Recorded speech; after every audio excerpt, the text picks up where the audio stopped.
este o este.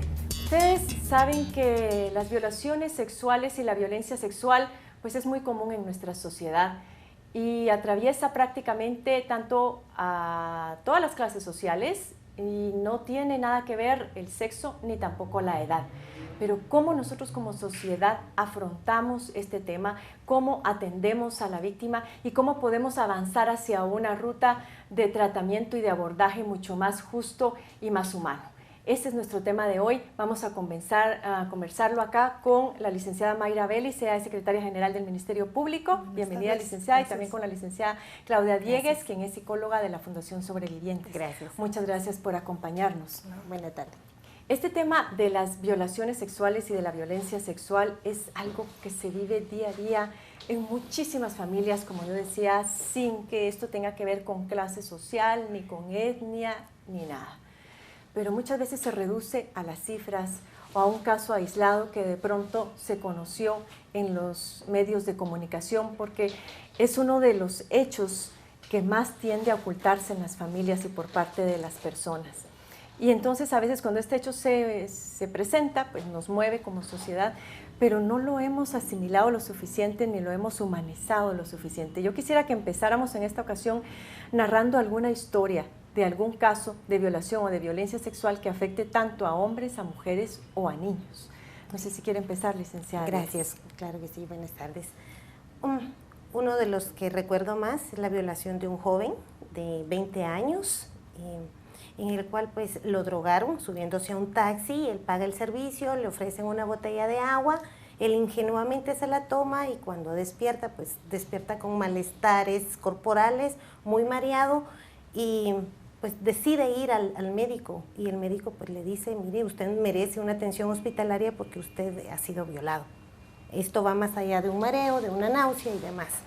Y pues se dirige al hospital y pues es atendido con todos los retrovirales, le piden que pone la denuncia en el hospital y resulta que a la semana y media aproximadamente cae una llamada a su celular y de un teléfono público donde lo amenazan, decir que debe de retirar la denuncia porque más o menos da las características del agresor sexual de él y le dice, tengo un video donde si no lo retiras lo voy a subir a las redes y esto va a ser masivo. Viral. Y entonces ya va el estigma que él era homosexual y no víctima, ¿verdad? Y que era mentira, que todo esto era un chantaje y además le pedían una cifra bastante alta. Fue consecutivo, él temía, entró en shock de nervios, él temía si seguir denunciando, si retirar la denuncia por el temor que subieran este video, que nunca lo vio, pero pues tenía la amenaza que existiera y que lo subiera en redes. Empieza la presión de la familia, no, mejor no. Algunos de los familias o familiares de él decían, mejor te vas de Guatemala, sales de Guatemala para que nadie te conozca. Pero él decía, las redes sociales llegan más allá, no tienen una frontera. Fue un caso bastante difícil, marcó, como bien decíamos, a una sociedad, porque el grupo que lo conocía de sus más cercanos querían apoyarlo y al mismo tiempo no tenían mucho. ¿Sí? Se dieron muchos comentarios, de alguna forma se escapó un poco la información de las manos de esta familia y de esta persona y resulta pues que sí, comenzaron con el estigma social. No, seguro que este es un invento, seguro que está cobrando o está chantajeando, pasó a ser él. Algo no le salió bien. Y esto es una venganza, es una mentira. Pasó de ser víctima a ser agresor. Licenciada Vélez, usted en el Ministerio Público habrá visto o habrá conocido pues infinidad de historias muy duras y que realmente conmueven. ¿Tiene usted alguna en particular que quiera compartir esta noche? Sí, yo quiero compartir dos brevemente. Una que la conocí desde el organismo judicial, que fue una violación, antes llamada incesto, de un caso muy famoso de una niña llamada Gia Carlota, que fue muy público en Guatemala porque en Quetzaltenango, en donde no se dio una sentencia condenatoria, hubo una serie de deficiencias según la sala de la Corte de Apelaciones, lo trasladan a Guatemala y aquí fue condenado el padre de la niña. Y es algo impactante porque el padre convivía con la niña. Venía de un hogar de 3 jovencitos, niños, en donde la señora al final no supimos qué era de ella, pero supimos que vivía violencia en su hogar. Se va del lugar, él se queda con los 3 niños, a los niños los obligaba a ver pornografía, a los 3. Los 2 varoncitos, la abuela materna se los lleva para San Marcos y la niña pues muere al final a manos del padre, está establecido, pero ella vivía violencia sexual y ahí la responsabilidad de los adultos con los niños, no importa si son nuestros familiares, porque las mamás de las compañeras de Gia Carlota veían comportamientos raros, nunca lo informaron a la autoridad, no lo denunciaron. Hubiéramos podido salvar esa vida. Y la otra recientemente en el Ministerio Público, porque como usted atinadamente lo dijo, la violación, que es la penetración en el cuerpo. Esa es la violación realmente. Quería que hiciera la distinción entre violencia sexual y violación sexual. Sí. La violación es la penetración en el cuerpo de un ser humano por las 3 vías, anal, bucal y vaginal. Esa es la reforma que la ley tuvo en el 2009. En ese sentido, el hombre que es penetrado en cualquiera de las 2 vías, porque en el caso es por la boca y por la vía anal, es violación. Antes había un tipo que se llamaba abusos deshonestos. Entonces el caso es reciente, ya fue capturada la persona, un joven también de 23 años que había contactado a las 2 víctimas varones por una página de Facebook en donde el perfil era una joven muy atractiva. Los traía hacia un lugar y ahí los violentaba sexualmente. Empezamos a ver como que era un fenómeno, porque ese es otro tema de la investigación. Y aquí, que no distingue el sexo, sea hombre o sea mujer, y el llamado a los padres de familia y a los maestros y a los adultos en general. Debemos controlar a los niños, a los adolescentes particularmente, que no estén ingresando a páginas que no conocen. Aceptando amigos no que estén no aceptando amigos, no estén subiendo fotos en donde enseñan toda su vida. Hay que cuidarles esa parte, enseñarles, porque realmente los adolescentes son a mantener su nuestra privacidad. Lo que pasa es que ahora es una tentación de que aparentemente quien es más popular o es más querido es el que más números de amigos tiene o de seguidores en Twitter, y por eso aceptan y aceptan y aceptan, sobre todo si ven una foto de una mujer muy atractiva, como usted decía. Entonces ese caso son 2 momentos, porque el de Gia Carlota sí fue hace varios años y el otro es recientemente en el Ministerio Público, recién se detuvo a la persona. Son casos que nos dan a nosotros como país, como sociedad, o nos deberían de dar la alerta que debemos cuidar a los adolescentes, a los niños particularmente. No quiere decir que los adultos, las mujeres y hombres no estén expuestas a esta clase de actos, pero es el tener en la mente de las personas que el sexo el ser humano es un objeto. Y lo dicho antiguamente, que es el placer para el hombre, y por eso se disculpan muchas cuestiones. Entonces viene también de un enfoque derivado de un sistema patriarcal que ha permeado a lo largo de la historia en la sociedad. Y la violencia sexual, ya hablamos lo que es violación sexual. La violencia sexual, ¿qué es? Es toda esa exposición a la pornografía, a los tocamientos, a esas agresiones que no conllevan la penetración, como bien lo dijo la licenciada, por ninguna de las 3 vías en las féminas o en las 2 en los masculinos, pero que están expuestos, están agrediendo u obligando a la víctima a hacer algo que no está dando su consentimiento, o que muchas veces en el caso de los niños desconocen la gravedad de los mismos.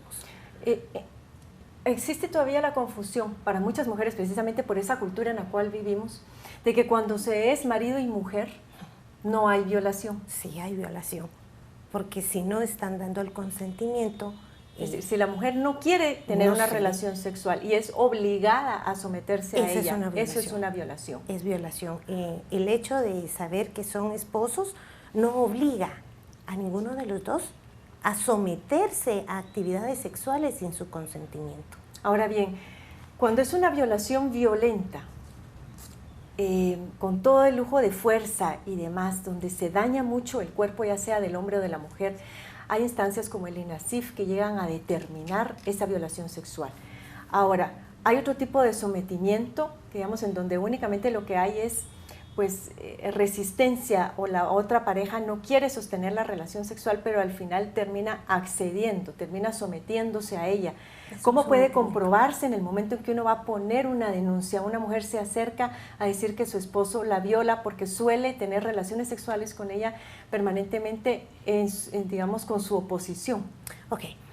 Para comenzar, antes de poder establecer eso, tiene que haber otras manifestaciones de la violencia, porque no va a ser solamente el delito de la violencia sexual. Si hay violencia sexual porque no da el consentimiento, y ya hemos hablado que hay un sometimiento, también va a haber una agresión emocional o psicológica para Generalmente van aparejadas. Claro, con esto. de hecho, la emocional es el pie o la apertura para que se establezca la psicológica. Ya. ¿Verdad? Ahora bien, yo me pongo a pensar en muchas niñas en nuestro país que son violadas permanentemente por un padre, por un tío, por un hermano, y han crecido prácticamente en ese ambiente y piensan que es normal que les hagan ese tipo de cosas, y por lo mismo, como lo consideran normal, no lo denuncian. Posiblemente lo han de ver con asco, con rechazo, pero lo ven como parte normal de sus vidas. Llegan de este tipo de casos, o cómo tratar este tipo de casos en los cuales no se distingue bien esa frontera de lo que debe ser permitido y lo que definitivamente no lo es. Bueno, yo creo que aquí hay dos factores. Uno que es, siempre insistimos en la responsabilidad del adulto. Se ha tratado que las escuelas enseñen, y los padres de familia, que son los primeros obligados, enseñen a sus hijos e hijas educación sexual, para que los niños no vean el sexo como algo feo, como algo asqueroso, como algo que no se habla, un tabú. Ya no estamos en esa época. Pero eso no se hace, licenciada, no se hace. Lamentablemente. Las escuelas me parece que ya lo están haciendo. Ni los padres de familia, no ni lo los abordan. mismos padres de familia lo abordan. Y si de por sí ya vienen de hogares disfuncionales, ¿qué van a poder enseñarle de educación sexual? Algo que ellos no conocen, no han experimentado. Ese es uno de los retos. Y es que yo creo que ahí es donde el país, en general los guatemaltecos, tenemos que pensar nuestro papel en la sociedad. Los adultos somos los responsables de este tipo de cosas, porque si no se los enseñan en su casa, como no suele suceder, se los van a enseñar en la escuela, pero el padre también tiene que estar pendiente de qué le están enseñando al niño, porque la nueva ley que entra en vigencia en Guatemala en el año 2009 trae un bien jurídico tutelado que nunca había estado antes, que es la indemnidad sexual. ¿Y qué es la indemnidad sexual? Es el derecho que todos los seres humanos tenemos a que se nos cuide el ejercicio de la sexualidad. ¿Con qué finalidad? Cuando seamos adultos, cuando ya estemos en la edad de comprender, no solo emocionalmente, sino también físicamente, la trascendencia de una actividad sexual, se puede realizar esta como un derecho, ¿verdad? Porque eso es un derecho. Al no cuidarle a los niños la parte de la sexualidad, tenemos de adultos hogares disfuncionales, hogares violentos, en fin, una serie de problemas que se repercuten en la sociedad. Entonces, lo que sucede es que, ¿qué otra manera tenemos nosotros como sociedad? No estoy hablando del tema legal. ¿Cómo tenemos nosotros la forma de, como instituciones, de ingresar a la intimidad de un niño, de un adolescente, a explicarle la sexualidad, y que lo que usted menciona, que tenga su padre, su tío, la pareja de su mamá, su hermano, la persona que esté más cerca de ella o de él, niños y niñas, no puede estarle haciendo tocamientos a sus órganos genitales, porque ese es básicamente, hay un delito que se llama agresión sexual, que entre otras cosas es esos tocamientos a los órganos sexuales de los niños y de las niñas, adolescentes. Realmente se nos dificulta poderle decirle a ellos, miren, esto no es correcto. ¿Cómo llegamos nosotros a ellos? Inevitablemente cuando nos llega una denuncia. Sí. Ahí, pero tampoco podemos, no tenemos esa capacidad, porque el niño se va con el papá, con la mamá, vuelve otra vez a su hogar, y las instituciones perdemos como control sobre control o la PGN de los participa, casos. Pero realmente quien está cerca de ellos son los padres, de la familia, la comunidad. Licenciada Diegues, si usted quiere agregar algo, con usted cierro este segmento. Gracias. Me gustaría rescatar algo. Tenemos que verlo como un todo en general, en el tema de la niñez específicamente, y rompiendo un poquito más con estos mitos y creencias que se tienen. es la violencia se da también en el derecho de privarle ese derecho a no saber exactamente cómo se llama mi cuerpo, así como decimos ojos, nariz, boca, poder decir vagina, poder decir pene. Tenemos que romper con todas estas creencias que vulnerabilizan cada vez más a nuestra sociedad. No es solamente venir y decir, bueno, se lo damos como un tema, como una unidad académica de la formación, sino también aquí se mete la parte de la religión, se mete también a la comunidad, se mete a la familia.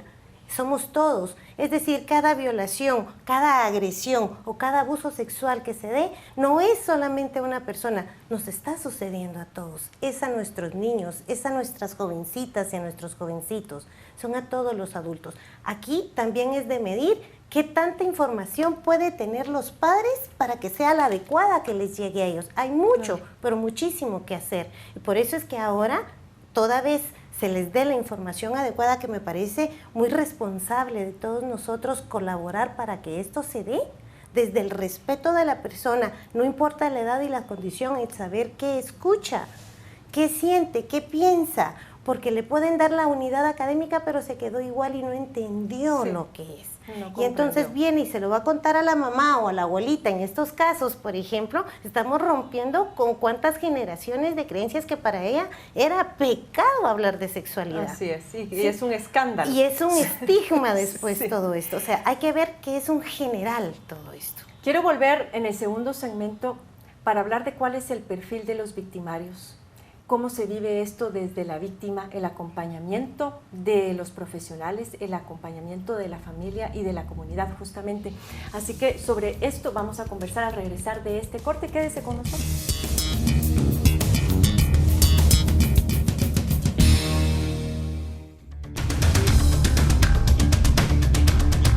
Hablamos en este-oeste sobre violaciones sexuales, sobre violencia sexual, cómo eso afecta a las familias guatemaltecas sin importar clase social. Antes de irnos a corte les mencionaba yo esta intención de que podamos hacer más o menos un perfil de un violador sexual. Se sabe en muchos casos que son personas regularmente cercanas a la familia, al entorno de la víctima, y no tanto así personas pues foráneas que de pronto uno va caminando en la calle, como el caso que usted comentaba, un taxi, etcétera, etcétera. Cuéntenos un poco sobre esto, licenciada Belis. Muy bien, nosotros este tema de investigación criminal con el enfoque específico y con el conocimiento lo tenemos en la Fiscalía de la Mujer. En la Fiscalía de la Mujer hay 3 agencias. 2 que miran agresión, violación, todo lo tema relacionado con las agresiones sexuales, incluyendo la violación, le llamamos sujetos conocidos, y 1 sujetos desconocidos, como para que veamos que hay más sujetos conocidos en las violaciones que sujetos desconocidos. Entonces, en el caso de los sujetos conocidos, obviamente existe la cercanía, la familiaridad o amigos que están cerca de los niños, de los adolescentes, de las mujeres adultas también, que ocasionan este tipo de hechos. Y en el caso de los sujetos desconocidos, como el caso que hemos comentado, los 2 casos, que no se sabe quiénes son, ¿verdad? Que sí hay una persona que tiene una estructura mental para poder tener esa complacencia en agredir sexualmente a las personas. Entonces lo tenemos así. Dentro de la Fiscalía hay una persona, hay un psicólogo especialista en la perfilación, y ya se tienen, digamos, determinado comportamiento de los niños, de los adolescentes quienes denuncian violencia sexual. Ya se tiene, dependiendo de lo que ellos dicen, la experiencia les va dando que si es cercano y qué nivel de cercanía tiene. Y en ese contexto es donde nosotros hacemos toda la parte victimológica para proteger a ese niño, a la mamá, al papá o a los padres, porque muchas veces son los 2 padres los que están muy convulsionados por el tema, no saben que hay un tío, por ejemplo, que está abusando sexualmente, hay un primo, hay un hermano. Se les da el acompañamiento para poder nosotros, luego de las investigaciones del momento, ir a detener a la persona, que es un poco más rápida esa investigación, no así con los sujetos desconocidos, que nos lleva un poco de más tiempo. Sí, ha de ser mucho más complejo. Siendo uno mujer u hombre, ¿hay algún tipo de rasgo en particular que uno debería observar en una persona cercana para tomar alguna precaución? Algo que le encienda a uno las alertas, tanto como madre de familia respecto a sus hijos como de mujer. Sí, claro que sí. El victimario o el agresor en estos casos entiendo que ya es más cercano. En el primer caso, como lo expone la licenciada, ya lo conoce, ya ha medido el ámbito en el que se desarrolla su víctima, a quien está analizando, ya tiene una estructura para poder venir y enamorar o encantar a esta persona, porque también debemos de comprender que en las violaciones no siempre hay golpes, no siempre hay sufrimiento, ¿sí? No siempre hay drogas. No. Puede haber toda una estructura mental del agresor para saber cómo elegir a su víctima, conocer los tiempos, en qué momento está solo, en qué momento regresan los padres, qué necesidades tiene, desde necesidades económicas, afectivas, donde se gane la confianza de la víctima como de sus familiares más cercanos para que no sospechen de él.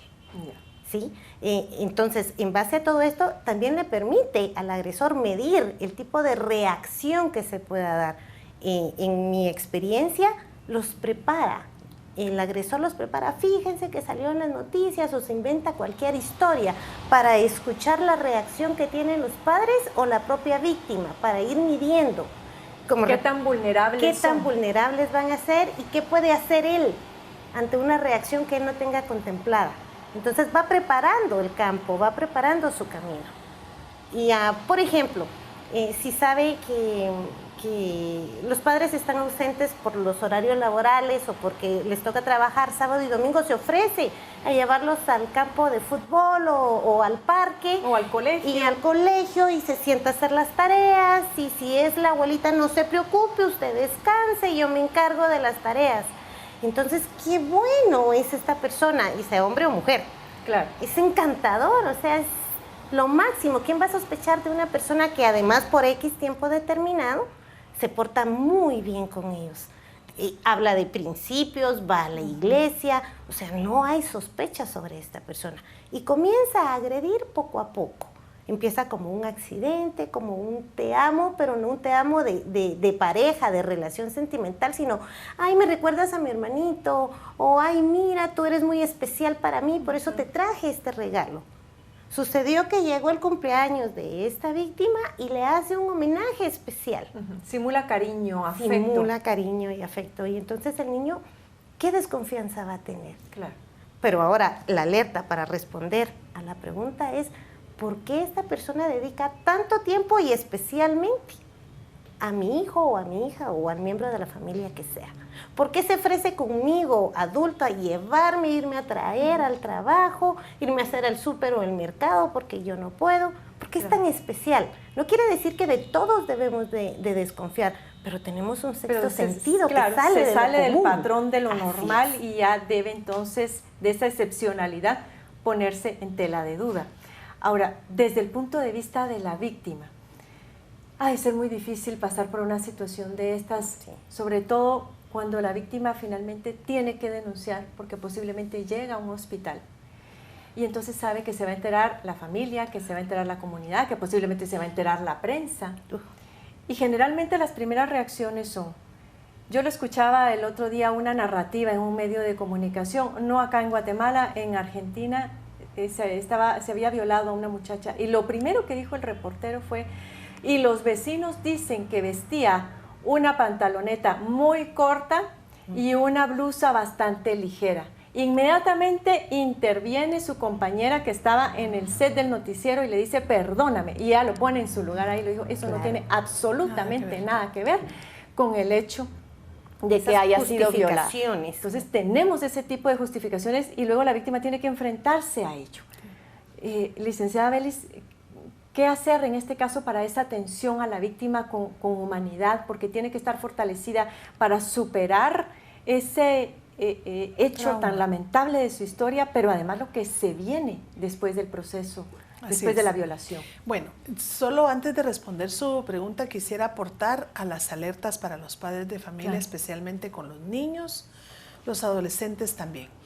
El niño, en nuestra experiencia, manifiesta rechazo a esa persona.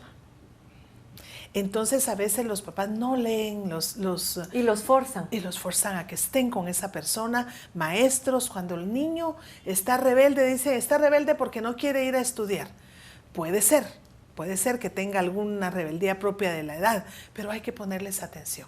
Si el niño está manifestando rechazo para la maestra, para el tío, para el primo, a la señora con la dejan cuidando, hay que ponerle atención al niño y observarlo, porque si no es su comportamiento normal, algo está pasando ahí, ¿verdad? Si no es nada de agresión sexual, qué bueno, se descartó, pero algo le está pasando al joven, al niño, entonces hay que observarlo.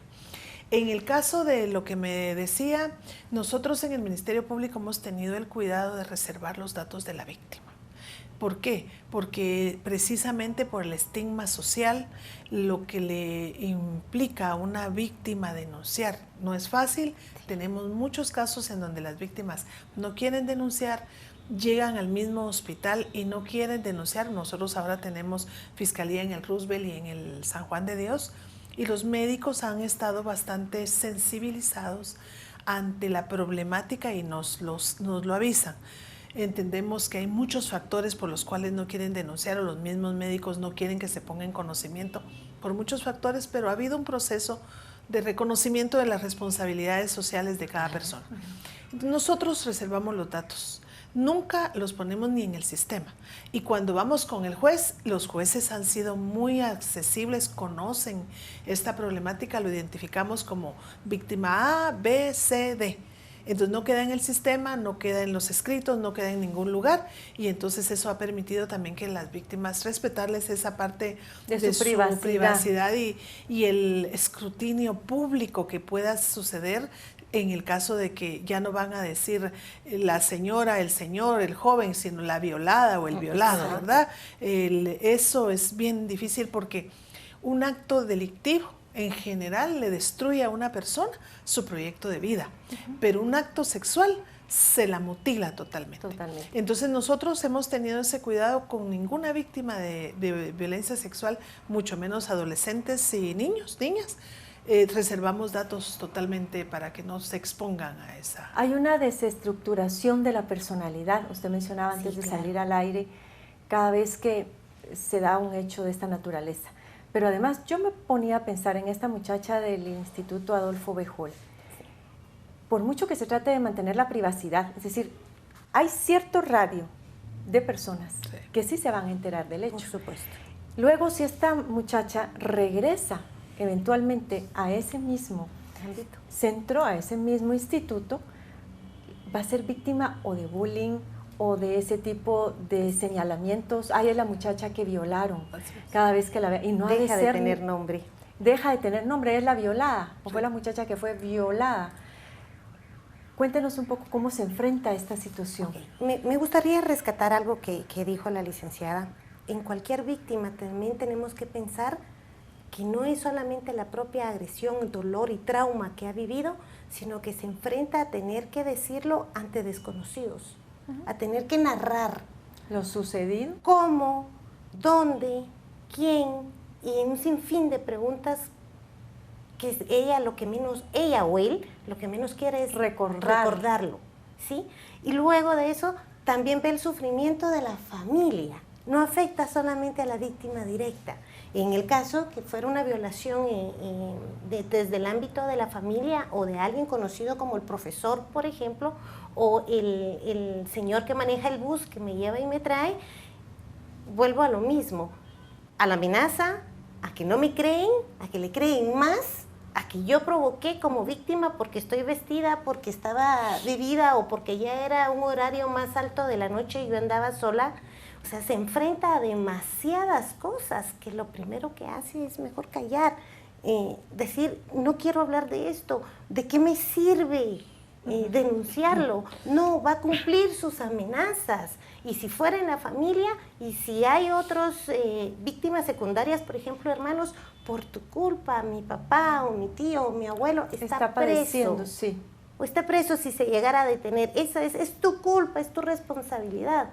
¿por qué mentiste o por qué lo dijiste? O sea, es un conglomerado de carga emocional, no solamente lo que vivió, sino todo lo que se Además de enfrenta. todo lo que se va levantando alrededor del caso, lo que hablábamos de eso. Un desconocimiento. Iba con olor a del proceso. alcohol, iba mal vestida, seguramente su madre no le enseñó a comportarse. Exactamente. Y todas estas situaciones que tienden a justificar el hecho. Es que los padres de familia descuidan mucho a sus hijos, ya no les inculcan valores morales, no les enseñan cómo vestir, cómo comportarse. O en lo contrario, cállate y no digas nada, hagamos como que aquí no pasó, espérate y que el tiempo todo lo sana. Sí, y eso se da mucho en muchas familias en donde se presentan estos casos y no denuncian.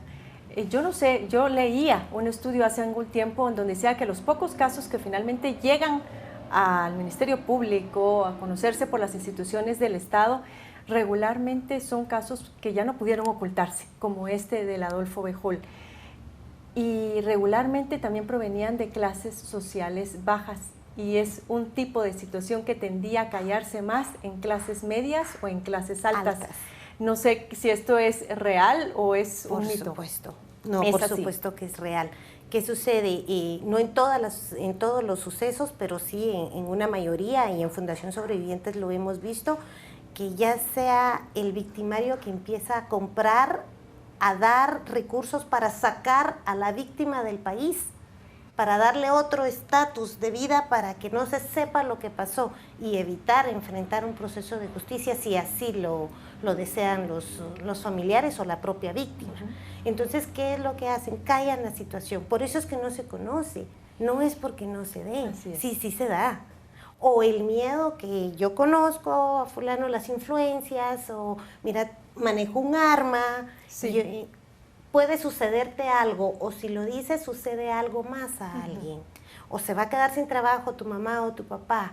O sea, empieza la coacción para callar, para seguir sometiendo. Y se suma otro tipo de temores y de delitos adicionales. Además, vamos a volver sobre cómo prevenir este tipo de situaciones, tanto desde el Estado como desde la familia. Ya se habló acá un poco de esto, pero nos resta todavía profundizar un poco en otros aspectos. No se vaya, quédese con nosotros, nos vamos a un pequeño corte y volvemos.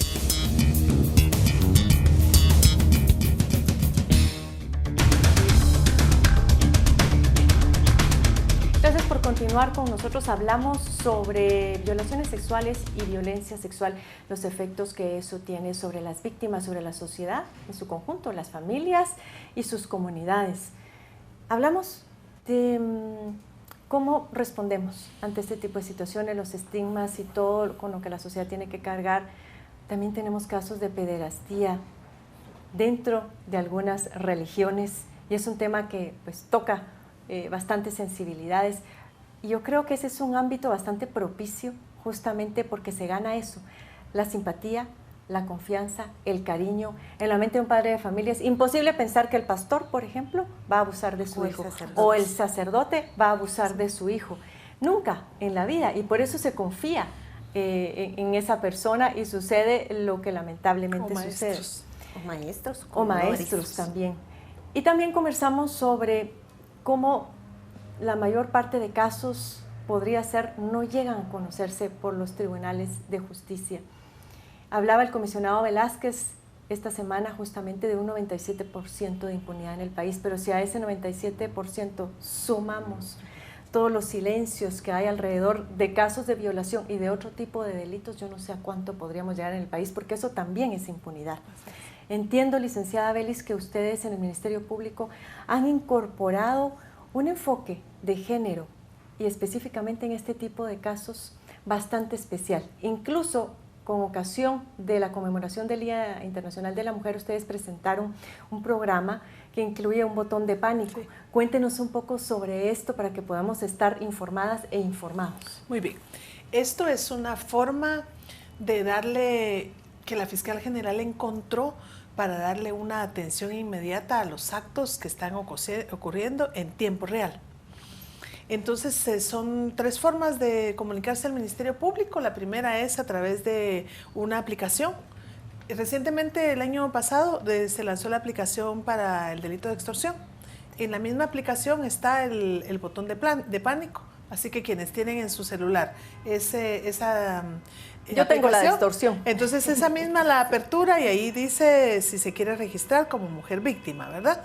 Y está todo el procedimiento. Cuando las mujeres tienen descargada esa aplicación en su teléfono y están siendo víctimas de un acto de violencia, presionan, por eso se llama botón de pánico, porque lo presionan y nos cae a nosotros a un sistema que tenemos en el Ministerio Público. Y en ese momento la policía, porque es un programa que ¿Y tiene GPS? Sí, entonces por eso cuando descargan la aplicación le pide datos. Son 5 preguntas muy puntuales y muy sencillas, porque eso le va a permitir, al estar registrada, le va a permitir que nosotros podamos hacer esa ubicación para ver dónde está. La otra forma es que si no tiene, porque en este momento solo tenemos para plataformas Android, pero si no tiene esa plataforma, marca el 1572, voy a confirmar el número, y ese número lo que hace es que cae al call center que tenemos en el Ministerio Público, atendido por agentes de la policía, que inmediatamente le va a dar la ubicación al departamento o al lugar donde esté. Entonces la policía que esté más cercana va a ir en el auxilio de la persona. Y puede ser en cualquier caso, que la mujer tenga la denuncia presentada o no. La idea es que nosotros también pretende que esto sea un aporte a la prevención. Porque si bien es cierto, nosotros hacemos acción y persecución penal, pero la prevención también creo que es responsabilidad. Sí. Y es responsabilidad de todos, y en esa medida el hecho de que nos vengan las denuncias no nos ayuda al prevenir, ¿verdad? Sí. Todo es un círculo. Entonces llega la policía, les asiste, o bien en el caso de que tengan, sí necesitamos que estén registradas, porque eso nos va a dar su ubicación. Registradas y registrados, porque regularmente es uno de mujer quien hace este tipo de descargas de estas aplicaciones, y los hombres piensan que no son vulnerables precisamente por eso, sí lo son, por la cultura. Así es. Entonces eso es lo que pretende darle en este momento de la agresión. Básicamente se hizo la aplicación para todas las mujeres víctimas de violencia, en el contexto de la violencia contra la mujer, porque es el delito más denunciado. Entonces son el tema del contexto patriarcal, la pareja, básicamente su pareja sentimental en muchos casos. Hay otros casos, pero los de más álgida atención son los de la pareja sentimental, esposo o conviviente, porque normalmente tenemos determinadas ciertas horas y ciertas fechas. Y normalmente es en la noche. Fines de semana, días de pago, hay días de feria. Se disparan los números. Días de feria. Entonces la mujer está sola en su casa, el hombre que viene del lugar donde está tomando licor, allá no se peleó, pero viene aquí y golpea muy fuertemente a la mujer, a sus hijos. Entonces, en esos casos... ¿Y si hay capacidad institucional, licenciada, para en el momento en que uno active este botón de pánico, en cuánto tiempo podría esperar uno que la policía llegue al lugar? Estamos conectados con el 110, porque la parte operativa de la policía. El ministro nos dio una persona en enlace para darle ese seguimiento y monitoreo, que es fundamental en los programas que se lanzan para que la población crea en ellos. Sí. Entonces, al estar conectados el policía, nosotros también tenemos personal fiscal en el call center y personal de análisis criminal. En el momento en que se presione el botón, tiene que activarse todo el sistema, y por eso es nuestro monitoreo, para que llegue en el menor tiempo posible, de acuerdo a la distancia, al terreno. Hay muchas condiciones, pero estamos en este momento, en esa etapa. Tenemos nosotros mismos que superar esas falencias que hay, porque seguramente las sabrán en algún momento determinado, y vamos haciendo los correctivos. Porque es algo nuevo, pero se tiene que ir probando y corrigiendo en el camino. Y tenemos mucha voluntad y mucho apoyo, eso es lo más importante, ¿verdad? Y si encontramos que hay alguna debilidad por algún aspecto externo no imputable a la voluntad y al trabajo tanto de los policías como de los fiscales, se tiene que ir corrigiendo, para que la idea es que, al igual que la aplicación de extorsiones, la población se sienta con una herramienta que le va a ayudar, no que algo que la lanzamos y que no le sirva para nada, no tiene razón de ser. Que le va a ayudar, ¿verdad? Oportunamente. Licenciada, a mí me preocupa el caso de los hombres, y que no hay todavía ese ánimo o esa valentía de poder denunciar, porque si las mujeres lo sufren y lo padecen doblemente en este caso los hombres también lo padecen. Claro. ¿Cree usted que ha habido un cambio en este sentido? ¿El hombre se está animando más a denunciar? ¿Cómo hacer para que se anime a presentar esa denuncia en las instituciones correspondientes? Ok, para iniciar me gustaría retomar ese número, ese 97% que ahora existe de las denuncias se ha dado porque se han animado a romper el silencio. Si estamos hablando de 10 o 15 años atrás, esto no. Era un tabú mucho más grande de lo que todavía tenemos, y a través de los medios de comunicación, de unirnos como sociedad, del compromiso de cada uno de nosotros, se ha logrado que las víctimas denuncien, porque no es solamente una vez la violación que la han vivido y tampoco ha vivido de una forma brutal que la deje marcada. Y entonces, ¿qué sucede? Cuando el varón que tiene que enfrentar igual este mismo estigma, solo que con doble carga, tiene miedo. Pero sí se ha logrado a través de los programas que se han lanzado, tanto en las redes sociales, en los centros educativos, como en las conversaciones dentro del hogar, o de los buenos amigos que se dan. No tengas miedo, contás conmigo, te acompaño, no estás solo. Les ha ayudado a decir, pues sí, lo tengo que decir, tengo que hacer valer mi derecho, que se me haga justicia. Y además, desde el actuar psicológico y desde Fundación Sobrevivientes, también les hacemos un poquito de conciencia que esa valentía que tienen de denunciar, o si no lo han hecho, que les invitamos a que lo hagan, también va a evitar que este victimario siga haciendo estas fechorías con demás personas. En lugar de decirle, ay no, en secreto, vivámoslo. O, ay no, mira, esto se va a olvidar con el tiempo, es tu derecho. Y yo se lo digo tanto a jovencitos, hombres o mujeres, violentaron tu cuerpo, pero jamás tu dignidad. Tu intimidad, pero no la dignidad. Exacto, eso nunca, ni todas las personas juntas las vamos a poder tocar. Esa es tu valía. Demuéstrate que tú eres capaz de romper todo este estigma. Ayúdate a superar esto, porque el denunciarlo también es un proceso de sanación para él y su familia. El poder hablarlo. El poder liberarse de eso. Ahora, en el momento de la liberalización, digamos, es importante. Pero no todos tienen la fortuna de tener luego un acompañamiento permanente para sanar esas heridas que van a durar para toda la vida. Y creo yo que ese acompañamiento es importante. El Ministerio Público cumple esa función. Yo no sé si además de eso tienen algún tipo de acompañamiento psicológico y por cuánto tiempo. Y luego que me cuenten lo de Fundación Sobrevivientes y que vayamos cerrando ya, que me quedan pocos minutos. El Ministerio Público, aparte de la parte legal y de la parte médica y psicológica del momento, porque tenemos en la Oficina de Atención a la Víctima psicólogas, hace la derivación a través de la red de derivación, hace la derivación a organizaciones tales como Sobrevivientes que nos apoyan en darles ese acompañamiento psicológico. El Ministerio Público es el líder en las redes de derivación y por lo tanto esa es una función que hacemos para que ellos puedan acudir a las organizaciones que nos apoyan y que tengan ese acompañamiento. Aunque me imagino que ha de ser básicamente urbano, ¿verdad, licenciada? Las redes de derivación son a nivel nacional. A nivel nacional. A nivel nacional, y la coordinación es del Ministerio Público. Entonces, al tener la coordinación y están las psicólogas de la Oficina de Atención a la Víctima, y hay un directorio, se hacen reuniones tanto locales como nacionales para reafirmar esos compromisos de las organizaciones que por supuesto que son fundamentales para el trabajo del Estado y del Ministerio Público y las víctimas en el caso tan particular. Entonces sí es a nivel nacional en el casco urbano, para el caso nuestro, de los departamentos y en los municipios en donde de alguna manera las psicólogas de la Oficina de Atención a la Víctima se han encargado de hacer estas redes. Obviamente en los municipios es menos porque hay menos, las instituciones no tienen cobertura en los municipios, pero sí está limita el acceso, pero en todo caso los municipios, como solo tenemos 33 municipios, saben que la red de derivación está en el casco urbano y hacen el trabajo que se pueda para poder darles el Cerramos acompañamiento. con usted, licenciada, Gracias. para que nos cuente si quiere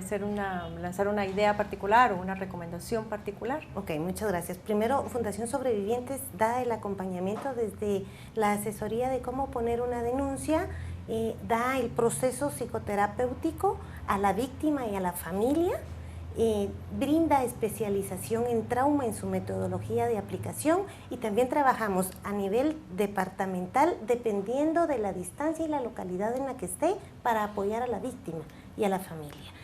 Hemos detectado casos que llegan, por ejemplo, referidos que por mal comportamiento o bajas calificaciones en el colegio, tildados como rebeldía, pero cuando llegan a la terapia psicológica es como la cajita de Pandora, ¡pum!, salen los diferentes hechos de violencia. Entonces tenemos el compromiso de denunciarlo, de informar a la persona responsable si fuera menor de edad, la niña o el niño, y se le da ese acompañamiento jurídico, esa asesoría y en algunos casos que lo determinan nuestras directoras, el acompañamiento penal dentro y fuera del departamento de Guatemala. El proceso psicológico sí es completo y es total y es gratuito, no tiene ningún costo. Sí, que eso a veces es lo que inhibe, ¿verdad? Sí. Agradezco Así es. muchísimo a ambas, licenciada Diegues, licenciada Gracias, Belis, Mar. por habernos Gracias por la acompañado. invitación. Es un tema de muchísima relevancia en el país y debería de serlo siempre, no únicamente cada vez que sucede un hecho lamentable o varios hechos lamentables como los que hemos conocido en los últimos días. Así que a ambas, muchísimas gracias. También a usted por habernos acompañado y esperamos nuevamente haberle ayudado a informarse y a formarse opinión. Este es Este Oeste y le espero la próxima semana.